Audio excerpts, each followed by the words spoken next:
В регионе возобновляют финансирование расходов социального характера. Такое поручение дано главой Ингушетии Махмудом Али Калиматовым и председателем правительства Владимиром Сластениным. Необходимость поддержки населения в условиях пандемии и своевременные социальные выплаты – одна из приоритетных задач для руководства республики. Возможности для реализации этих целей были изысканы Министерством финансов в кратчайшие сроки.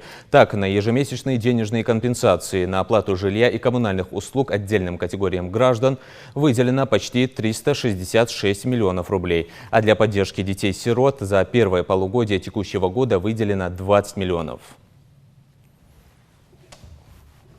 Могу сказать, что касается региональных льготников, а это прежде всего специалисты села, это учителя, медработники, они действительно за 2020 год, компенсация за услуги ЖКХ они получили своевременно, как положено, в соответствии с действующим законодательством.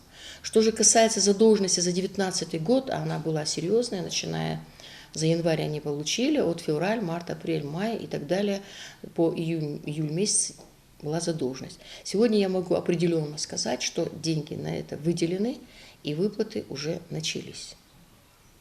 То есть вся задолженность по компенсации оплаты ЖКХ для сельских специалистов, эти деньги нашлись, потому что была проведена огромная работа по экономии бюджетных средств.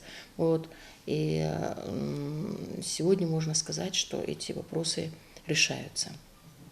Также это касается компенсации родительской платы за детей, которые посещают детские дошкольные образовательные учреждения. Очень неприятная была ситуация с тем, что за прошлый год, за летний оздоровительный отдых детей, многие предприниматели, а также учреждения, которые занимались летним отдыхом, это 4 стационарных лагеря, оказались без выплат.